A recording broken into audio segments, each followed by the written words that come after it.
Salamlar dostlar. Azərbaycanda 7-ci siniflər üzrə bir yarış var. Milli Hakaton yarışından var. Mən qeydiyyatdan keçdim. Yarışa girdim, testə girdim. 45 dəqiqə vaxt veribdim. Mən də birinci sualı həll elədim. Sonra bitirmək istəyəndə, ikinci suala keçmək istəyəndə məni oyundan atdı, yəni şeydən atdı, testdən atdı. Neyse girə bilmirəm. Problemi çözebilmək üçün nə elə bilərəm axı.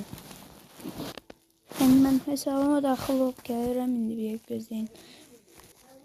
Girdim dostlar hesaba. Buradan ikinci bastım.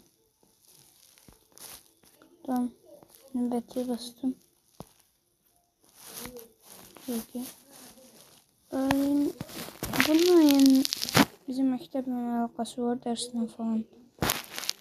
Yəni onunla əlaqəsi varsa biabır oldum da.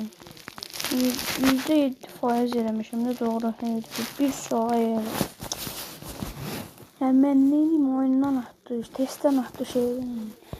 Mənim nə günahım var axı. Hayda.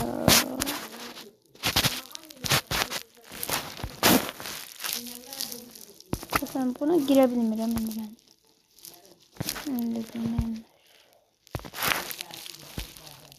Neyse sonraki videolarda görüşürüz. Benim için çok hoşçakalın oldu. Herkese sağ olun.